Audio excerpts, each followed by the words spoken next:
Good morning. Thank you for coming to our lunchtime speaker series, which is titled Free Speech Wars, From Campus to Culture. And here it's really an honor for me. I have followed his career from afar and with admiration for many years, and I want to tell you a little bit about him before we sit down and have a conversation, which will then be followed by your questions. William Jacobson is a clinical professor of law and director of the Securities Law Clinic at Cornell Law School. He graduated from Hamilton College with his undergraduate degree and Harvard International Law Journal, as well as director of litigation for the Harvard Prison Legal Assistance Project.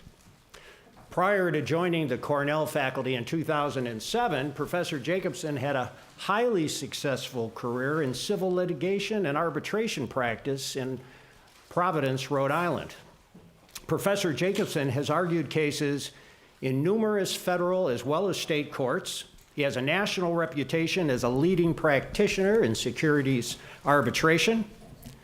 He is frequently quoted in national media on issues related to investment fraud and investor protection. Professor Jacobson founded Legal Insurrection, the website Legal Insurrection, in 2008, and he is the president of the Legal Insurrection Foundation. He has also lectured extensively on issues of free speech on campus, the anti-Israel movement, and anti-Semitism. Please join me in welcoming Professor Jacobson.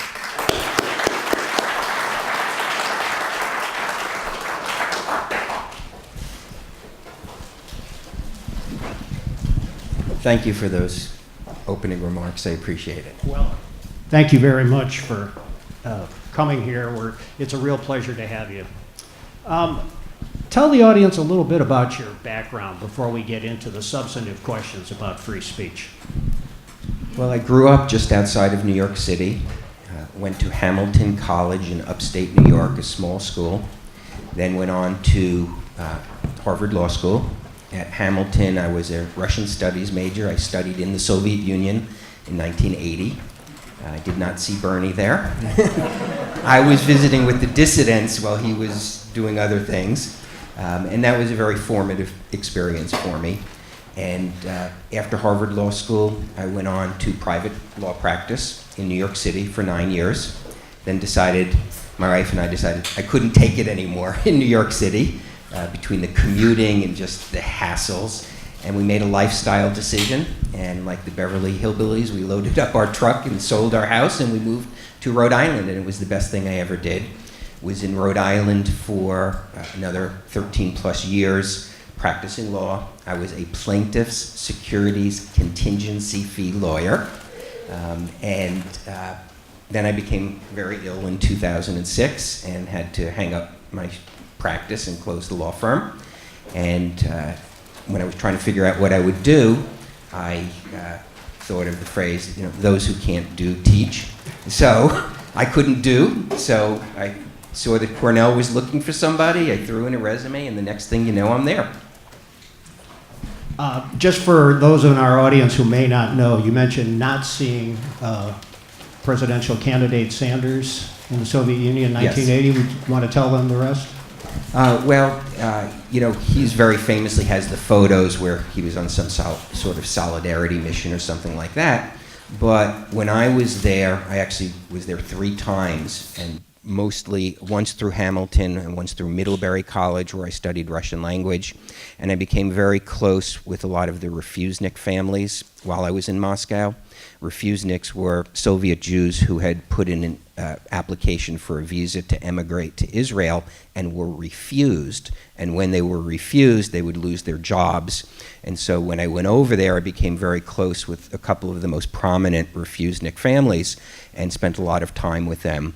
And you know, if it means anything to anybody, Yakir family was one of the families that I was very close with in Moscow. Fast forward 30 years later, I hadn't seen them in 30 years, and my wife and I found them in Israel, and we visited them in Israel, and that was very moving to see how they'd made that long journey to there. So my Soviet Union experience was extremely formative.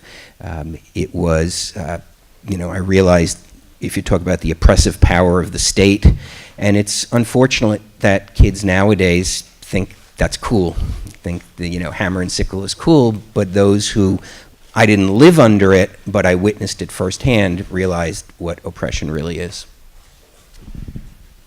You've been teaching at Cornell for 12 years now. What is it like being a conservative on the Cornell campus? Very lonely. They don't call, they don't write. And when they do call and they do write, it's not the greatest. So it is actually interesting because Cornell, Ithaca campus, I think the student body is somewhere in the 17,000, maybe 20,000 range. I think the faculty is approaching, or people who have a designation as faculty, 2,000. And you can count on one hand the number of openly conservative professors on campus. And on that one hand, you can count one finger for the only person who's as out there as I am. And so it's been a very interesting experience. When I was hired at Cornell, I was completely non-political. I really became political in 2008, right around the time of the 2008 election. Query whether they would have hired me if I had the website before then. I don't think I would have been hired. But once I was there, what are they going to do? But it's been a very interesting experience because almost from the day I started the website, a lot of external pressure to get me fired. The emails and letters to the university complaining about me and saying what a horror it was that I was on the faculty, threats to boycott the school if I wasn't fired, harassment of other faculty, started within 2 to 3 weeks of me starting my website. And so it's really been an experience. I will say to Cornell's credit, the deans at the law school, both the one who hired me and the current dean, have always been completely supportive. They have said, don't worry about it. But there have been some pretty intense times where, and the interesting thing is that the people doing this, to my knowledge, were always off campus. And they were not anarchists, they were not communists, they were mainstream Obama liberals who felt it was their right to get me fired for espousing what are fairly mainstream, right-of-center opinions on things. So it's been a very interesting experience, but it is a lonely experience. The Cornell Sun did a survey, not a survey, they did research. I think it was 96 or 97% of faculty donations went to Democrats, and that's reflective of the fact that I am one of a handful of people on the campus. Now, there may be other professors who might think of themselves as conservative. They may have economic ideas that we would call conservative, but they don't put themselves out there politically because there's a price to be paid. It hasn't resulted in my firing, but it's not pleasant. I don't pick up my office phone. I do not pick it up unless I know who's calling. And my staff is under strict instructions never to let anybody know where I am, whether I'm in Ithaca or cell phone numbers or anything like that. It's just what you live with.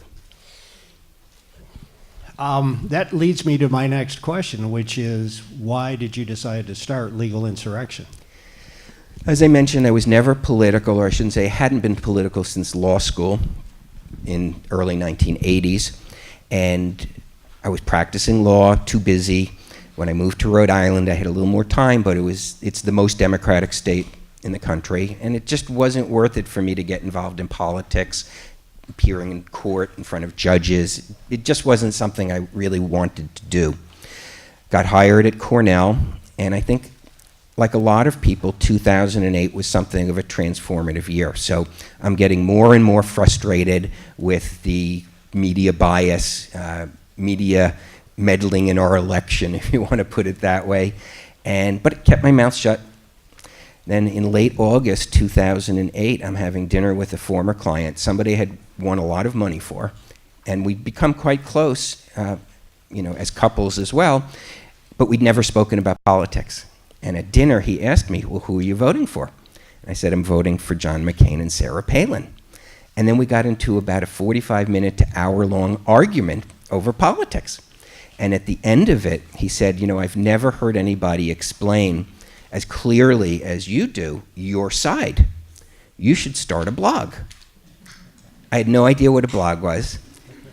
Dummy me took up the challenge. So I went to Google Blogger, and it was free, so that's good. Very simple. I picked the simplest template I could find there. Then I needed to come up with a name, so I said, word association. How am I feeling?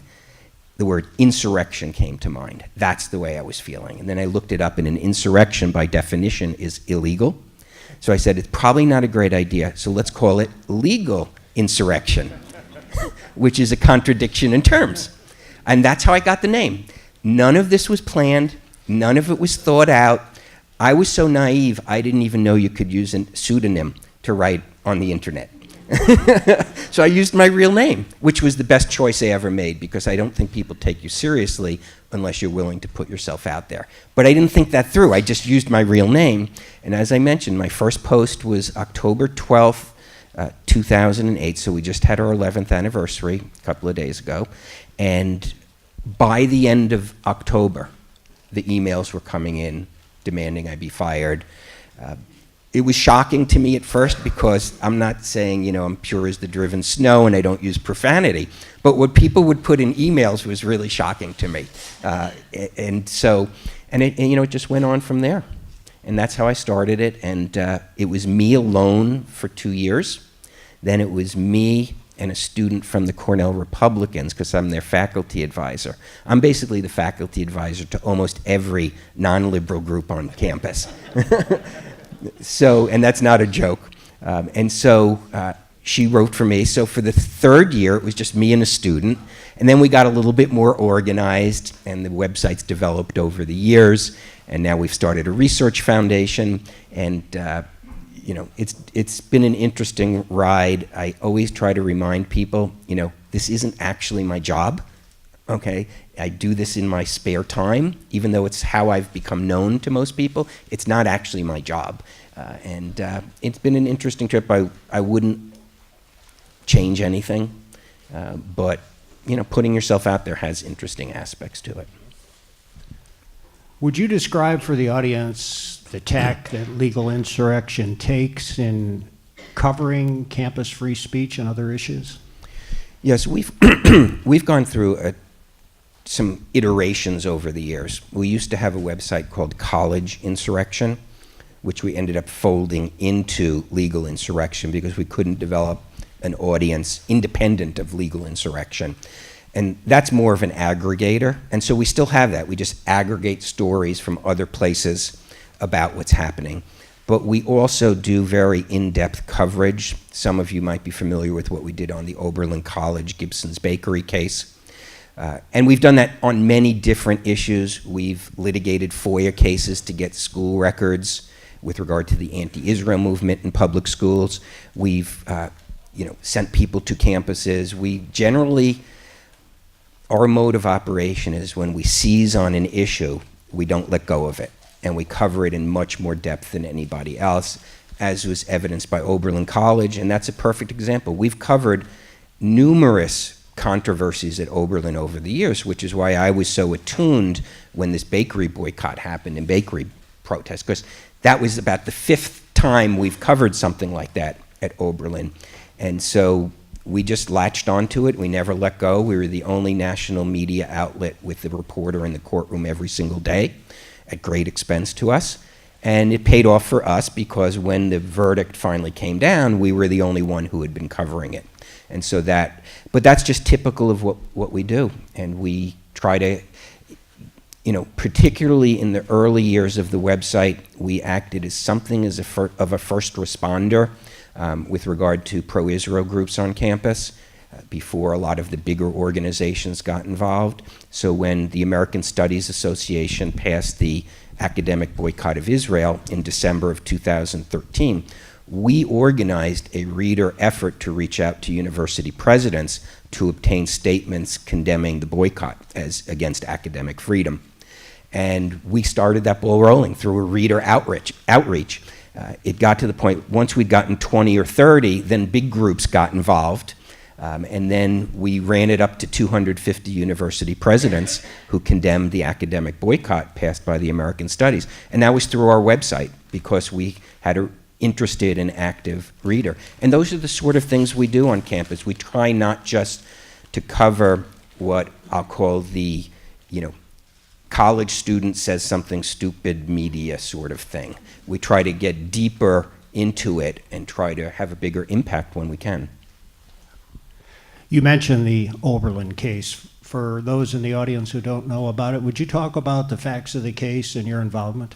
Sure. Well, so the day after Donald Trump was elected, and I think that's important that it happened on that day, Overland College, as many college campuses, was in meltdown. That afternoon, a black Overland College male student was stopped for shoplifting at Gibson's Bakery and Market. Been in existence for 130 years. The person was, in fact, shoplifting. That's been proven. He later pleaded guilty to it. But a scuffle ensued, and 2 other black Overland College students were involved in the scuffle. They were all arrested. Because you had a white store owner and 3 black students, it was immediately on campus portrayed as a case of racial profiling. Nobody waited for the facts to come in, that they actually were shoplifting, and they swung into action, and the entire college community launched a campaign to boycott this little bakery in town, to accuse them of racial profiling, and there were protests outside the store, and significantly for what would develop in the legal case, the dean of students of the college was outside, and she disputes it, but there were witnesses, and that's why you have a jury trial and a jury resolves it, but there were witnesses who described her as leading the protest with a bullhorn and passing out stacks of flyers, which ended up giving rise to the defamation case against the college. So the defamation case was that the dean of students, a senior vice president of the entity, was passing out defamatory flyers. Went to trial. Oberlin College's defense was completely tone deaf. They just attacked this little bakery. And the jury came down with an $11 million compensatory verdict, which if you'd been reading our website, you would have seen coming.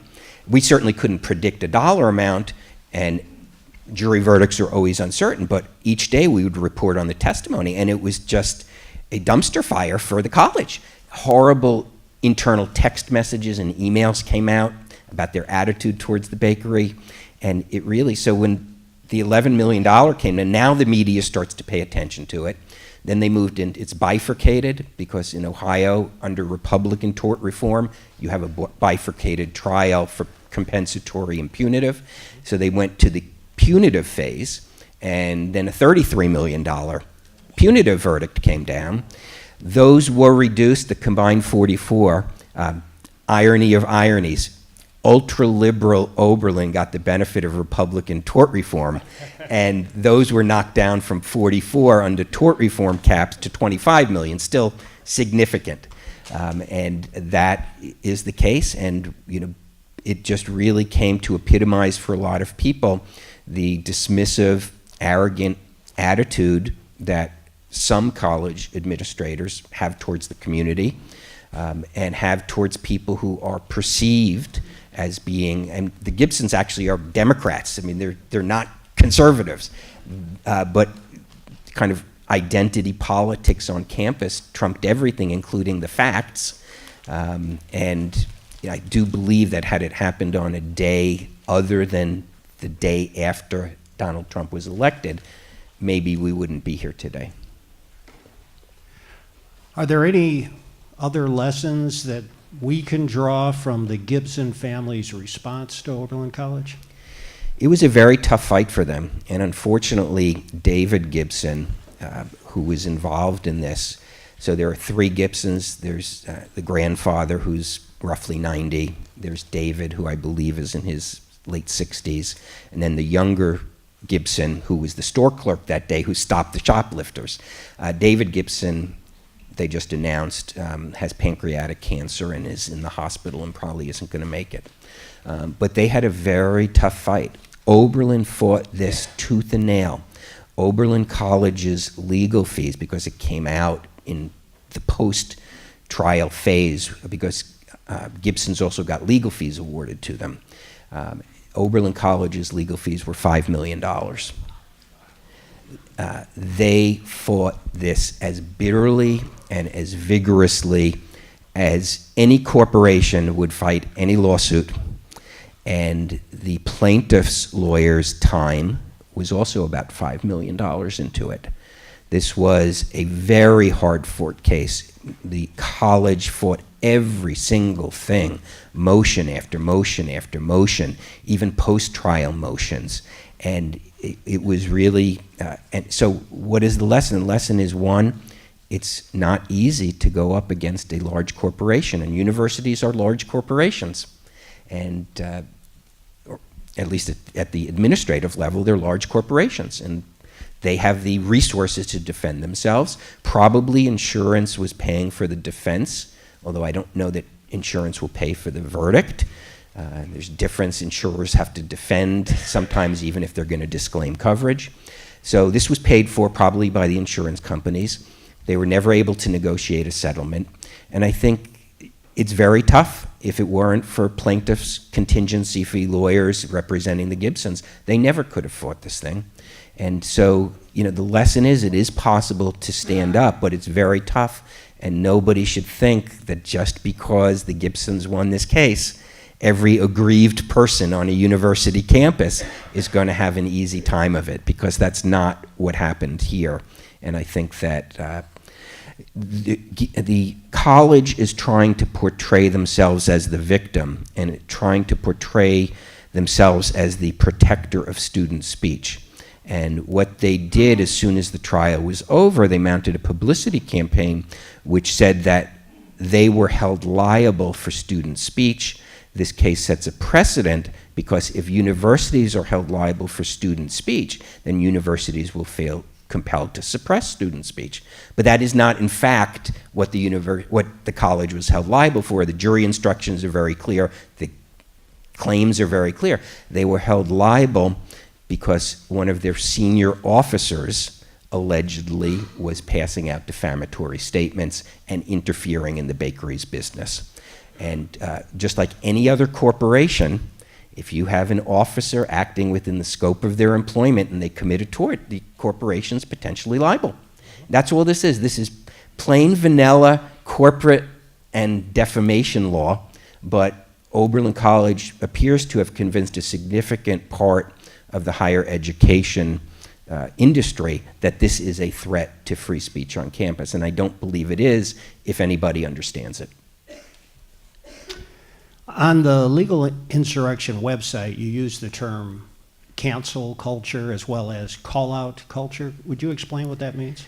Yes, those are terms that have come into play a lot in the last couple of years. Call-out culture, cancel culture. And what it is some of what I experienced starting my website, that there are people out there who feel they have the right to call me out, and they do. They're entitled to their opinion just like I am. But when it's done in such a way that voicing certain opinions on campus carries a heavy price to it, it has the effect of stifling speech on campus. And a lot of students express that to me, that they just do a cost-benefit analysis, and it is not worth it for them to tangle on some policy issues. Do you like Obamacare or not? Okay, if disagreeing with Obamacare is going to get you labeled a racist, then falsely labeled a racist, then a lot of people and students go through the equation, say it's not worth it for me to put myself out there. And then there's cancel culture, which is things like trying to get me fired. I had another experience at Vassar College. So I gave a speech at Vassar College it's about an hour north of New York City. It's similar to Overland, a very liberal sort of college. I was invited by the Vassar Conservative Libertarian Student Union, which was all of about 9 students on a campus of 2,000. And they came, they invited me to talk about the concept of hate speech and how hate speech is protected speech under the First Amendment. There's no such thing as hate speech as a matter of law. And so we titled the speech, "Hate Speech is Still Free Speech, Even After Charlottesville."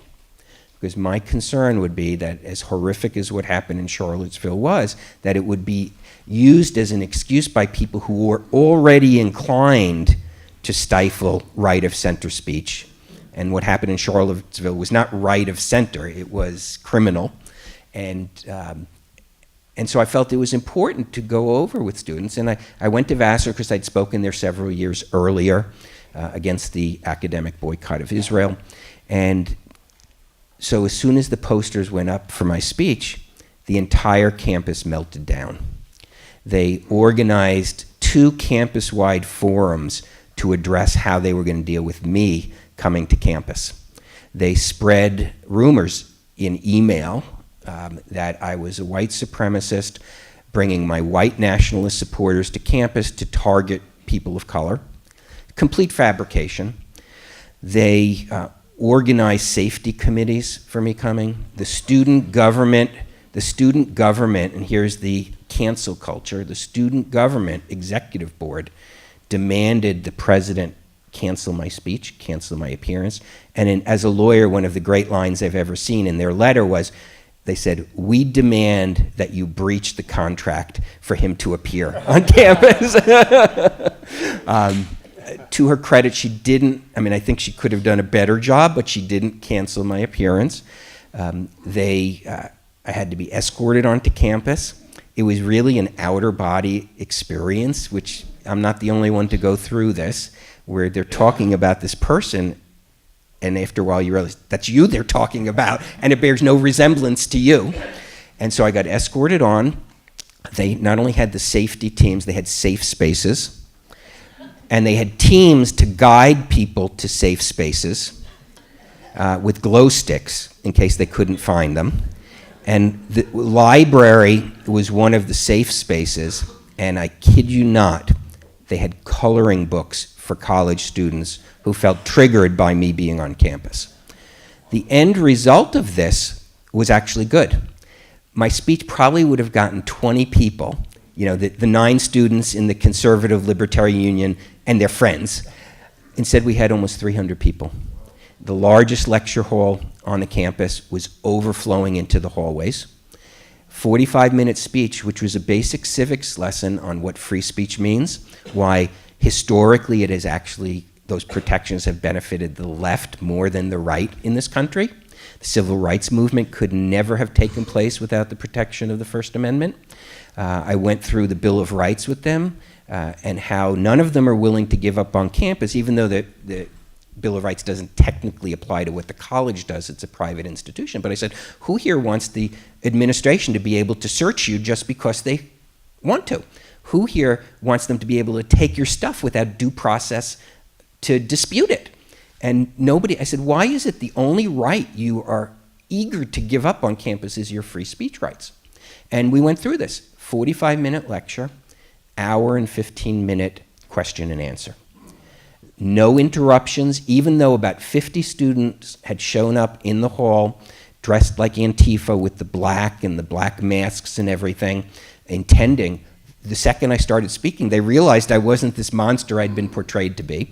They all listened, they asked questions, and one thing I realized from that was there is a hunger on college campuses for an alternative education, alternative to what they're getting.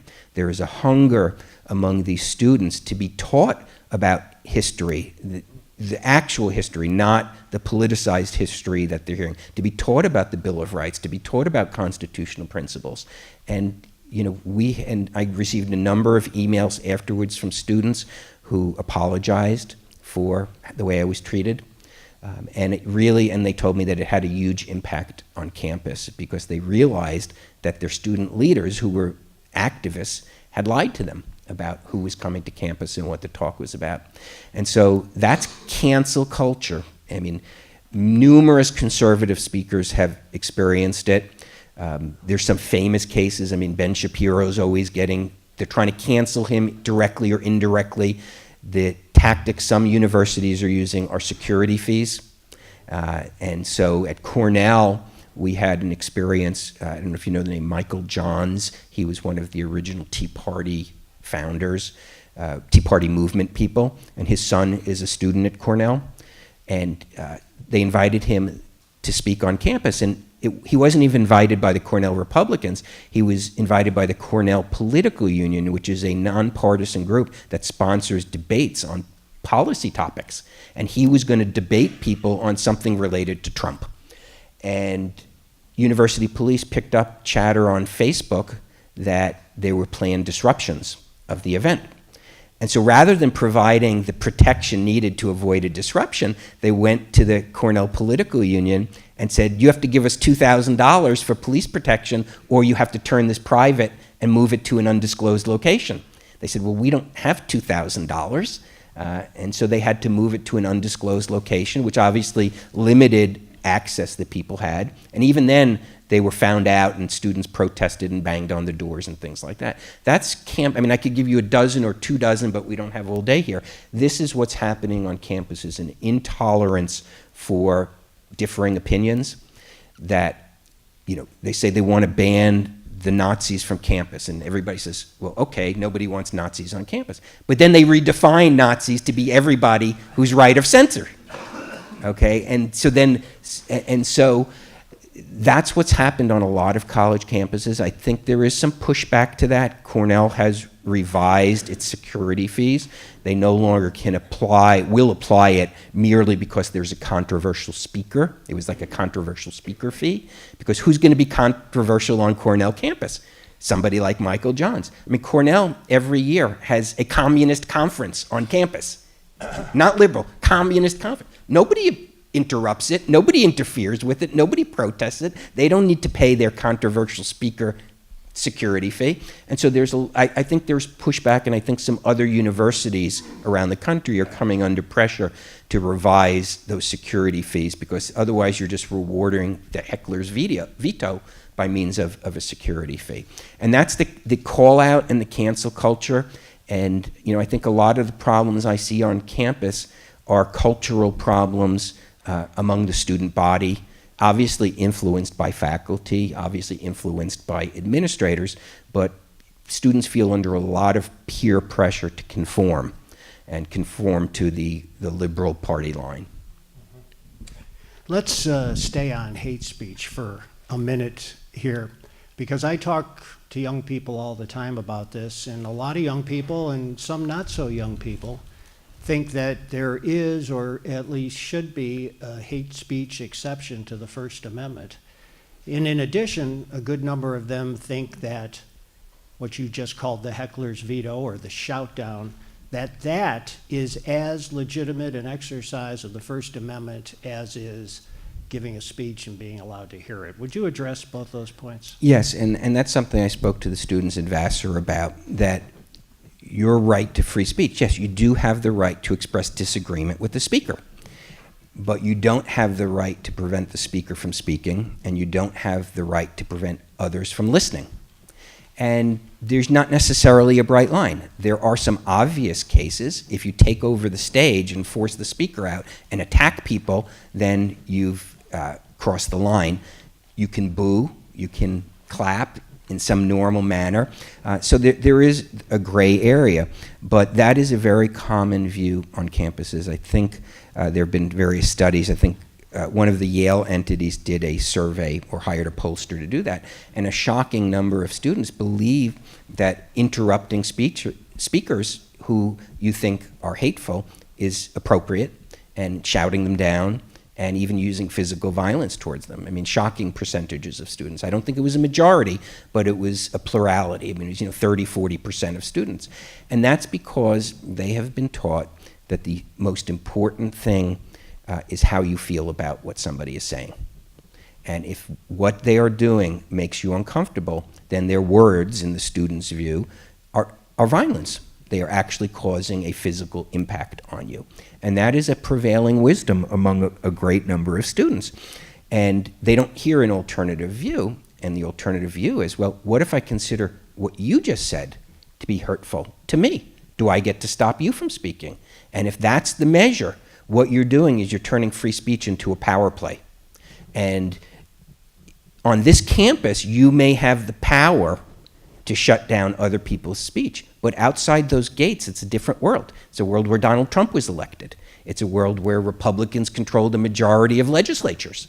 And if you are going to empower yourself to stifle speech on campus, then you have no right to object when you leave the campus and somebody stifles your speech. But they don't hear that perspective. All they know is that it makes them uncomfortable, and if it makes them uncomfortable, it's the equivalent of violence. And that's a prevailing wisdom. It didn't happen overnight. It's been a developing trend. And I tell a lot of people that the situation that we have on campuses with regard to this call out and cancel culture and a lot of other things was at least one, maybe two generations in the making. And it may be a generation in the unmaking. It's not going to happen overnight. In the final count, isn't the attempt to defend the heckler's veto simply the latest version of the argument that might makes right? That's exactly what it is. But a lot of students on college campuses, they have the might. They control the student government. They control the student organizations. They have mostly compliant or encouraging faculty and administrators. Of course, the faculty is forever on the campuses. And that's the continuity. And they have academic freedom. You can't tell them what to teach. And I think one of the most, as my Vassar speech indicates, and as I've seen some other groups do, providing alternative educational experiences for students is extremely important, because you cannot go to the faculty and tell them what to teach in their courses. You have to provide an alternative. And the faculty in most, of the high-profile universities, and, when 2,000 higher educational institutions in the U.S., we're not talking about it every single place, but the problems tend to be at the very high-profile places, at the Overland colleges, at Yale, at places like that. And while it may, as a percentage of the nation, not be that huge, it has a disproportionate impact, because those are the campuses that get covered in the media, and those are the campuses from which future journalists graduate and future politicians. So I think that what's happened is that campus culture, while it's not at every single place, may not even be at a majority of the college campuses around the country, nonetheless has a disproportionate impact on the society and on the greater culture because of who it is that's being impacted. And that's why I think we've seen this call out and cancel culture migrate off of campus into the high-tech industry and the social media industry. Based on your work, what are the issues that most affect free speech on campus? I think it's these cultural issues that are hard to wrap around. The notion of hate speech, the notion of feeling safe on campus, not necessarily just a safe space, but feeling that it's an inclusive. Everybody wants things to be inclusive, okay?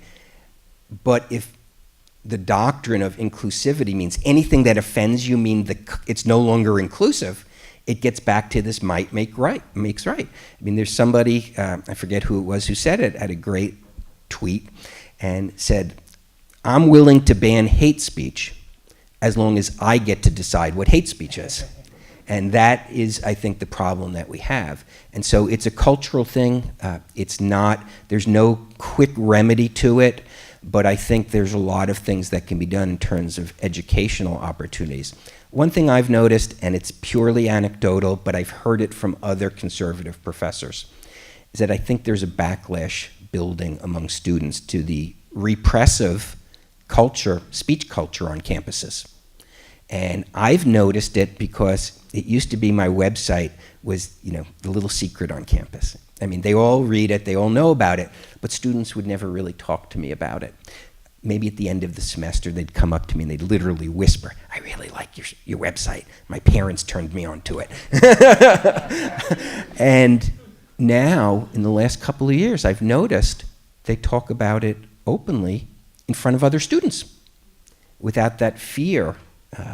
And other conservative professors have told me they found students more willing to do that, to express those views. And I think the whole podcast industry has had a big impact on that. An amazing number of students, I've had parents tell me that their kids listen to Ben Shapiro's podcast, and they can't believe it, and that is an alternative educational experience for people. It doesn't have to be a classroom on the campus. There are other ways to reach students that are having an impact. And I think that I sense that building, and we'll see where it goes. You mentioned earlier that the war on free speech has begun to migrate off campus. Could you go into a little more detail about that? Well, there have been a lot of examples with so-called deplatforming on social media, which is essentially trying to get people kicked off of social media, Facebook, Twitter, things like that. And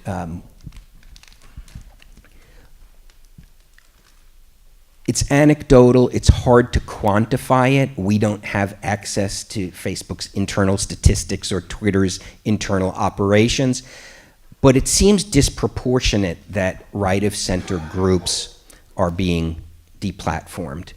We've experienced multiple times. Nobody said to you, well, we're pulling your YouTube channel because you're conservative.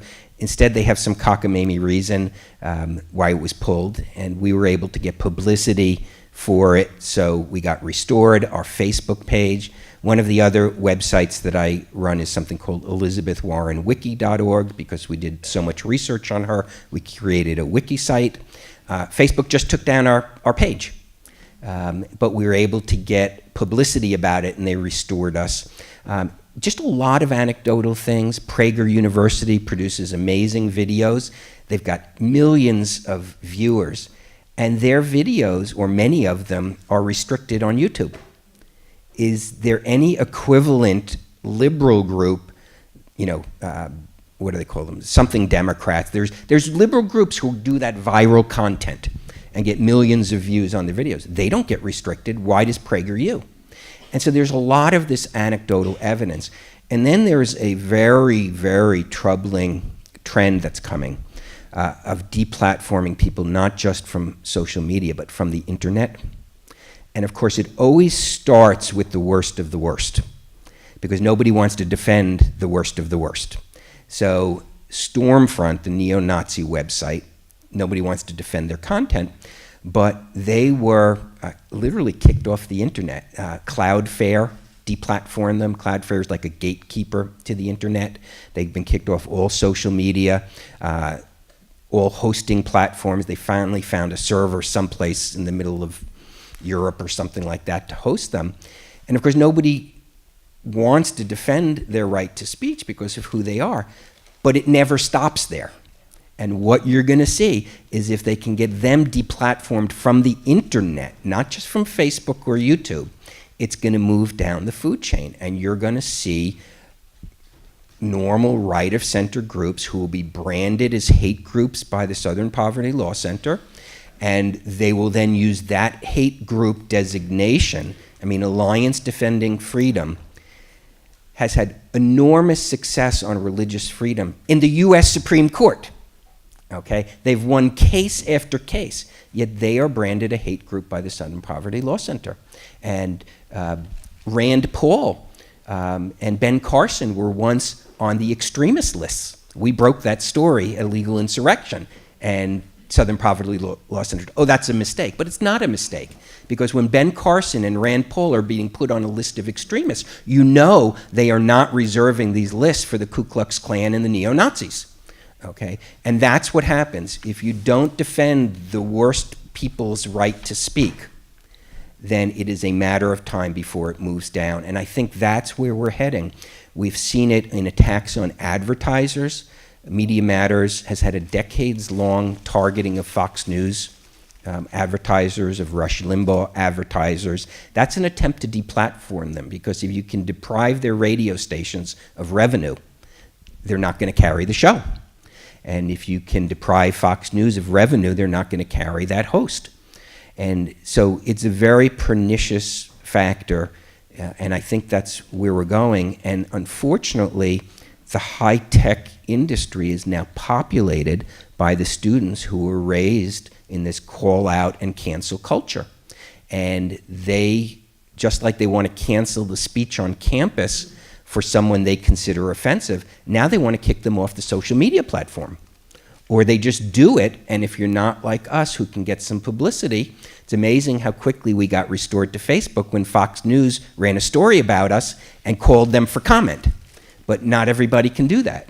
And so I think what's happened is this call out and cancel culture has moved into the mass culture through the high-tech companies, and I think that's a real problem. Given the immense power of the high-tech industry, is there anything that could be done about this? You know, as somebody whose website kind of started as part of the Tea Party movement, we never affiliated with a group, we're always for smaller government, not no government, that's the caricature that you get. Yo, you want no government, you know, who's going to bring the water to town? No, that's not what it is. But when given the choice between letting the market work it out, unless it's an emergency, we'd rather let the individuals make the decisions on how they're going to live rather than the government making it for them. And I think that's probably a philosophy that's common in this building. And so we try to let the market work. We try to empower individuals. So a lot of people are rushing towards the governmental intervention in the social media market. And I'm not saying there's no role for government in that, but I would be very, very cautious about that, because there's laws of unintended, consequences. It gets into a power play. Who is going to write the law in Congress? Well, it depends on which Congress you have. And so I think it's a problem. I'm not sure what can be done. I think in the short run, the best antidote for it, is sunshine, calling attention to what is going on.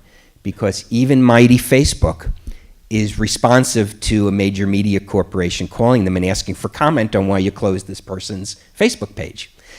Politicians speaking out about it. So I would rather start, personally, now with sunlight being spread about what's happening and hoping they can reform themselves than some sort of trust-busting model of breaking up Facebook or breaking up. Because I got to tell you, I don't know where Facebook is going, but my kids don't use it. My kids are in their late 20s and early 30s. They use Snapchat and Instagram. Of course, Instagram is owned by Facebook. But things have a way of changing.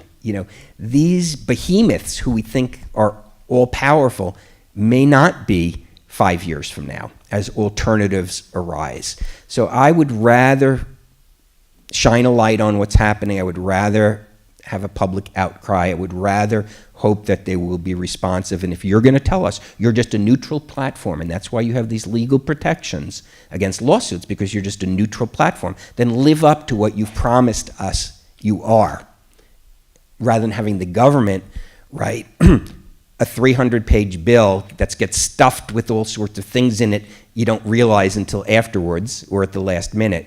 So I don't think I'm not in favor at the moment on any significant government intervention in the social media markets, but I do believe that if these companies are going to promise something, they should live up to it. Moving forward, what do you see are the primary challenges to free speech in general in our culture? Right, of course, when we talk about free speech, we're not only talking about the First Amendment. We're talking about it in a more popular notion. And I think social media and the internet is going to be the big bone of contention in the coming years. Because when I first started the website, there was a very vibrant, I'll call it conservative blogosphere, which has mostly been destroyed by Twitter. Because you could run your own website, get a few hundred people visiting a day, and it was a lot of work and a lot of effort, Instead, now you just go on Twitter, and if you say outrageous things, you'll get 20,000 followers, and it's very little work, and it's no cost. And we've probably lost several dozen of the websites we used to share links to and interact with each other over the past few years. And so I think that one of the problems is we've become so dependent on social media to get our message out there that social media can disappear. I mean, there were many conservative websites, or at least websites that touted themselves as conservative, which relied heavily on Facebook for their website traffic. Facebook changed the algorithm, and all of those conservative sites, along with BuzzFeed and a few on the liberal side, lost 80% of their traffic and folded. BuzzFeed didn't fold, but a lot of the conservative ones did. So I would say the challenges we face are continue to use social media. It's indispensable. It really is, the big platforms. But don't become so reliant on it that if it disappears, you've lost your ability to communicate. Continue to be involved face-to-face with people. Continue to maintain your email lists. Continue to maintain a plan B, a backup plan, a rainy day plan that will allow you to communicate with your audience and with your supporters and potential supporters away from the large social media platforms, because they may disappear one day and you just wake up. And when YouTube takes you down and Facebook takes you down, they don't write to you and say, here's why we're going to do it. What do you think?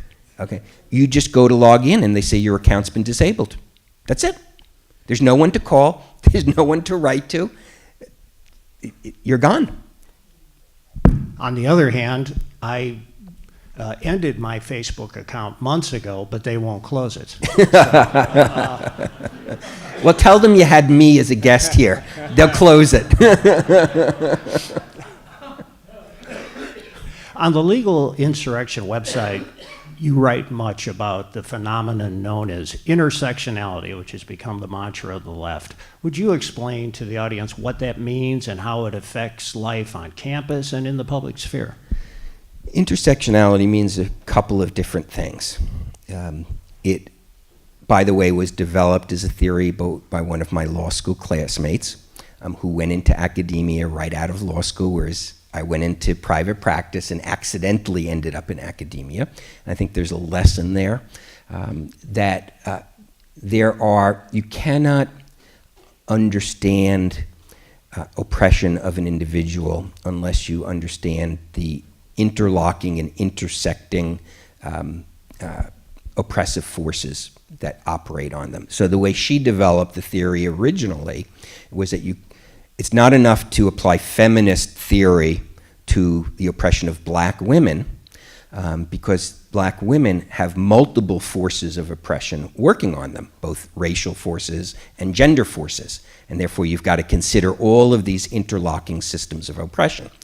And that was a way of understanding employment discrimination law. But it has morphed over the years into a very politicized doctrine. So now there are intersecting systems of oppression that are taught on campuses, and they are not communism, and they are not totalitarianism. They are capitalism, and it's stepchild Zionism. And so what you get on campuses is an anti-American, anti-capitalist, anti-Israel movement where they're all the same people, and they talk about these intersecting systems of oppression, and that's why they will say problems at the Mexican border are also Palestinian issues, okay? Because the border in Israel is just like the border in Mexico. But it's very driven by anti-capitalism. You have to understand that. Capitalism is their great Satan.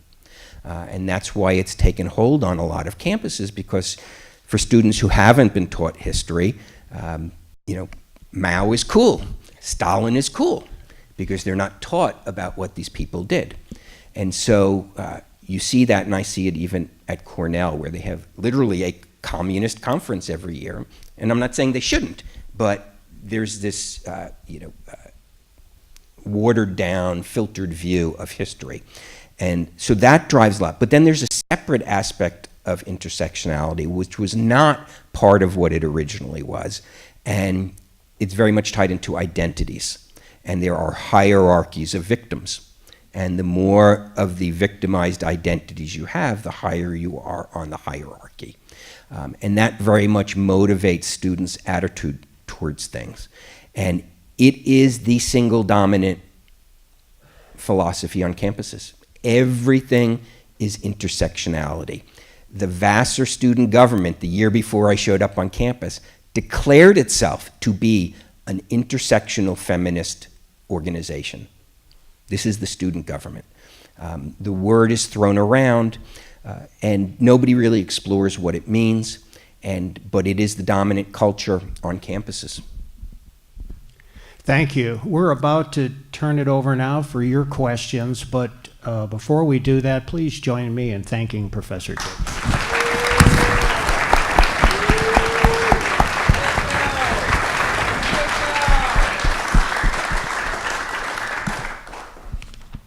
Questions? Yes, sir. If y'all could wait till the microphone comes to you, please. Thank you. I'm sorry, yes, the microphone will be coming over to you. First of all, thank you very much for coming in. I actually started reading your website with Overland, so I'm a bit of a new arrival. I don't want this question to get too deep, so hopefully if you don't understand any of the terms I'm saying, ask, but I'll just assume that we do, or hope that we do. Once disparate impact sort of got into law, and it's sort of a statistical, you're guilty, and linear no threshold theory got into scientific regulation of, like, for instance, cancer and nuclear, I worry that there's going to be sort of a joining of them to say, and you sort of reference this, that hurtful words or hate speech makes somebody uncomfortable, which stresses them out, which the cortisol or the various stress hormones will have a negative impact on their health, and then therefore we can say that this is harmful and that you've actually hurt someone. And we have a lot of research on various groups that maybe they, as a group, their pregnancies are more difficult, or various health outcomes, and then they say this is from society being hurtful to them, or they have to endure hate speech, or various isms. And I wonder if you worry about this actually making it somehow into law, that the hate speech is not a First Amendment issue, but it's actually a harm that people are inflicting on each other. And I do worry that somehow there's going to be some legal mumbo jumbo that's going to pass through the courts. And I never would have thought that disparate impact, statistical impact, not personal impact, could become a legal standard, and the linear no threshold theory could actually become a basis for regulation, but it has. And I don't know if perhaps you have anything to say about this. I'm not familiar with what linear no threshold is, but I think I understand the gist of your question, which is some of these social justice arguments will now make their way into law, and that the concept of things being making me physically ill, your words are making me physically ill, will somehow impact the First Amendment. I don't believe that's much of a threat, but I do think it emphasizes how important the courts are, because courts have come up with some things I never would have predicted they came up with. So, and that's why the Supreme Court is so important. I like to say trial judges are important, appellate judges are even more important, Supreme Court's even more important than all of them, but elections are the most important. And I think, I can't say no judge will ever come up with such a ruling as you're talking about, but I think it's probably unlikely to happen. Actually, let's go back. Oh, I'm sorry. Pass it to Yes, what's the future of affirmative action in light of the recent court decision on Harvard's admissions decisions, but particularly since you have an affiliation with Harvard? I have no affiliation with Harvard. I graduated there in 1984. I think it's my 35th reunion's coming up this weekend. I don't think I'm going to it. Not that I have anything against them. There's really nobody I want to see. I mean, the Harvard decision, I think, it may make its way up to the Supreme Court, and it may be the opportunity to revisit the enormous loophole that's been created in the anti-discrimination laws, which in plain English says it's okay to discriminate against people who you would not otherwise be able to discriminate against as long as there is some larger educational purpose that is served. I think it's very corrosive to the society to legitimize racism because it serves some bigger purpose, I think is extremely destructive. But I think that Harvard case is probably going to go up to the Supreme Court, and it may be the opportunity in 2 or 3 years to revisit this loophole that's been created. That university is a loophole big enough to drive a truck through. As long as you can couch discrimination in terms of serving some greater purpose on the campus, you can get away with it. Jack? I liked the Vassar story, and I'm sure it's out there somewhere that I can watch it, because you said it was a 45-minute thing. But the thing I liked about it was that you talked about the hunger that these students apparently had and the dramatic effect that this 45-minute speech did. And so what I'm asking is, it seems to me that before they get into college, in high school, these young children, these students, should be educated in a way that it's not a huge surprise that they have to go to Vassar into a 45-minute pitch to get the real truth out. And if so, is there an agenda or a curriculum or a syllabus or something you would recommend for the high school people? Yeah. There's nothing specific in that way, but I think your observation is absolutely correct, which is by the time students get to college, they have already essentially been indoctrinated since elementary school. And the answer to that is get involved in your school board, get involved in your parent-teacher association, do it on the local level. Just one little anecdote about, there's a girl in my neighborhood who graduated high school, great kid, athlete, not political at all. And she was over our house with her parents, and just in casual conversation, she drops the word patriarchy. And again, she's not political at all. And she's been taught in the schools about the patriarchy. And she just tossed it out and she didn't even, I think anything of it. And I think that people need to take back the educational system. It can't be done from above. You've got to spend the time. You know, when parents say, well, I sent my kids off to college and they came back and they were social justice warriors. I said, well, why'd you just divorce yourself from them for those 4 years when they're in college?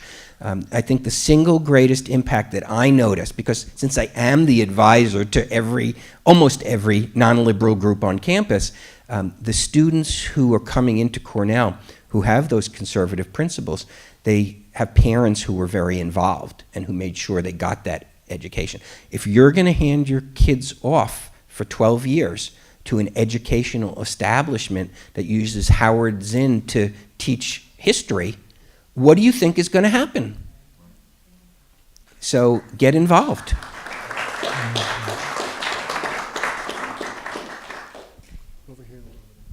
This man's had his hand up for quite some time. So another campus free speech issue is how the campus administrators put in free speech zones where kids are only allowed to pass out literature or talk about issues in a very tiny part of campus. And I know when students like libertarian groups and conservatives pass out the Constitution or the Bill of Rights elsewhere on campus, and they're shut down by campus police, and they sue, they win every time. And I'm wondering why campus administrators keep putting in these free speech zones. I think campus administrators, in my experience, I think most of them are well-intentioned, most of them are good people, but they do seem to repeat the same mistakes over and over again. And I think that it is problematic, and I think people need to shine a light on it. People need to challenge them. If you're banning students from handing out the Constitution, that's really bad optics for your campus. But it is a continuing problem, and it's amazing what a continuing problem it is. So I agree with you. It's baffling that despite losing these cases, they continue to do it.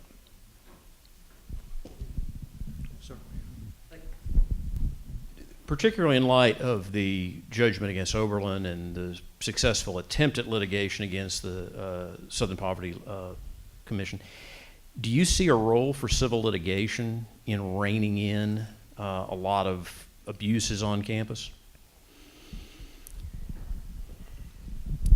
Well, I think one place that it has had an impact, although I don't think it's in and of itself changed anything, are the campus sexual harassment and sexual abuse tribunals, where students are stripped of really due process rights, and the accusation becomes the evidence, not the evidence.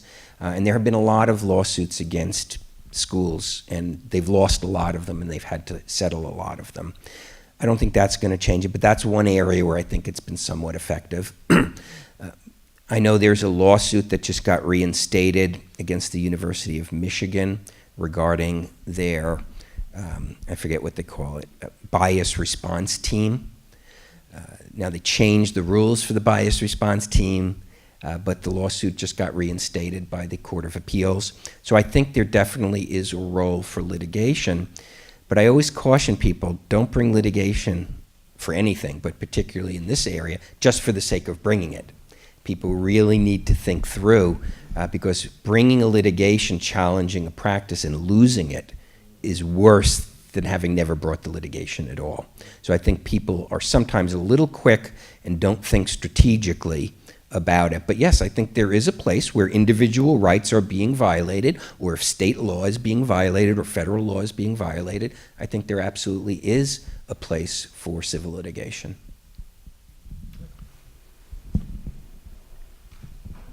Thank you for coming. Do you have any personal advice for my 16-year-old son who is a lonely, conservative, patriotic capitalist at a very liberal high school where he's been physically threatened, physically attacked, lied about to be suspended, etc.? Well, obviously I can't speak to his individual circumstance, but I think that people need support, and people need to support groups among students. And if you can't find those support groups at your high school or your college, then maybe you need to find it for your child off that campus. But I think this peer support is extremely, extremely important. That's why, again, my personal experience is at Cornell, and while conservatives are in the clear minority on campus, there is a fairly vibrant, small but vibrant conservative community where they find support from other students. Every year, 20 or 25 of them pack into cars and drive to the CPAC conference. They go to other conferences. They have their own subculture at Cornell, which allows them to thrive. And I think that you've got to find that for a child in high school. I think in high school it's probably more difficult than in college because it's so compact as opposed to a spread out college campus. So I think high school, but you've got to be an advocate for your child, which I'm sure you are, wherever they are, and you've got to get involved. And if it means pulling them out of that school district, then not everybody has the means to do that, so I understand that. But it's a battle. I mean, I've heard some really horrific stories about things that go on at the lower levels, pre-higher education levels in many school districts across the country. Back there? On a related note, reflecting on your experiences, what advice do you have for young professionals in the tech industry who do not adhere to the progressive orthodoxy, and those of us who are politically involved and like to write essays for various libertarian and conservative publications? Should we keep our head down or stick true to our principles? Well, I can't advise you on that, except I can, it's clear from your question, the potential consequences of using your real name and stepping forward. And that's, to me, an individual decision. I'm not going to lecture people that they should risk their job and their livelihood to speak out. I mean, I think that's, and I don't denigrate them if they choose not to. I understand it completely. For me, like I said, it was ignorance. I didn't know I could use a pseudonym. It never dawned on me. And also, academia is not my first career. And if they were to have fired me in response to those demands, I would have done something else. But not everybody else is in that position. So I think that's an individual decision, and I can't tell somebody what they should or shouldn't do. I would just say, just be realistic about what it could mean, because we've heard some horror stories in the high-tech industry about people who do step out and do vocalize it. And I would say just, think it through and decide what's right for you. But I would never pressure somebody to do that, because the impact can be too great on their life if they lose their job. Yes, sir. Hello. Hi. I went to a highly rated college that now has no conservative faculty or administrators or board members on the board of trustees or whatever. I wonder if you could elaborate a little more on how important it is to have at least one conservative professor for students who are inclined to rally around and give some legitimacy to their views. Well, I think it's extremely important, and that's why I value my role on campus, because while there are a couple of other people they can go to, for the most part, they turn to me because they need that affirmation, they need that institutional support. And I think that's extremely important. And if a college is not providing that, then they're ignoring a significant portion, and they're simply reinforcing this peer culture of silencing certain voices. So I think it's extremely important. I think it's extremely important that faculty step forward. But it is what it is, and it's not going to change overnight. I mean, in the college I went to is a perfect example. I went to Hamilton College. It was at the time a fairly conservative, a little bit stodgy sort of all-male school. We had a sister school, which is a fairly radical, formed in the 60s, Kirkland College. And we shared a campus. And Kirkland went out of business, and Hamilton absorbed it because we didn't want an empty campus next to us. So Hamilton went co-ed and absorbed the Kirkland faculty, the radical Kirkland faculty. Over the course of 20 years, the radical Kirkland faculty took over all the committees and took over the faculty. And now Hamilton is indistinguishable in many ways from Overland College. And I think that's happened a lot of places. I'd love to be able to say we can reverse that overnight, but you can't. And so I think you need to raise with administrators why there is not institutional support for conservative students. Yes, sir. Yes, having gone through the ROTC program at my college, do you find that the ROTC program provides a bastion, a harbor for the conservatives on your campuses? I can't really speak to that. I mean, Cornell actually has a fairly sizable ROTC program for the undergraduates, and I just have no interaction with them.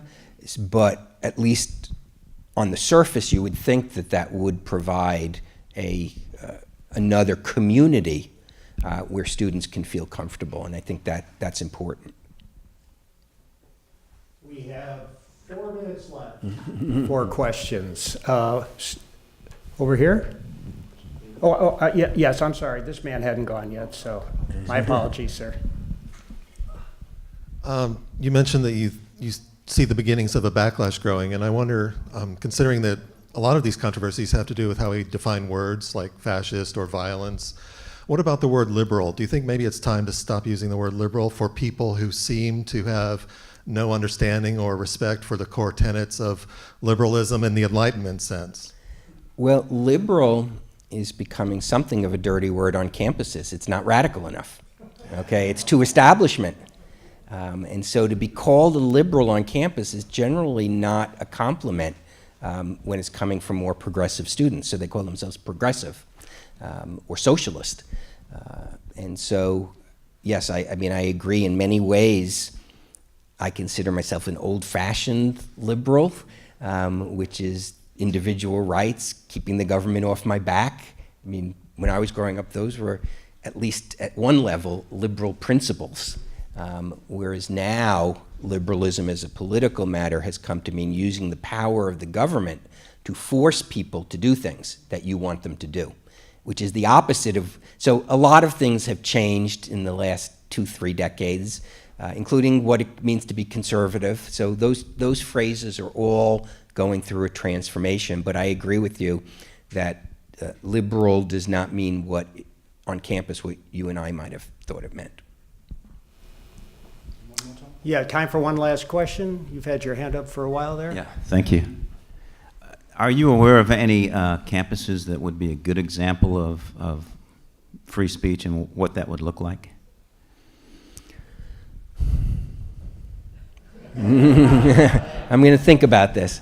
I'm sure there are, but it's part of the nature of covering things that you tend to focus on the places there are problems. When, nobody reports in the news, I woke up today and felt great. That's not news. I woke up today and felt horrible, somebody insulted me, somebody called me a name, that's potentially news. So I think there are, I'm sure there are. I'd like to think that Cornell has improved a lot. It's just that we tend not to focus on it. We tend to focus on the problems. And maybe there's something to be a lesson there, which is that by only focusing on the problems, maybe we're hiding part of the truth, which is that in many places there is a vibrant, campus free speech culture. But there are enough problems to keep me busy and to keep a lot of people busy. That was our last question. Please join me again in thanking Professor Jacobson.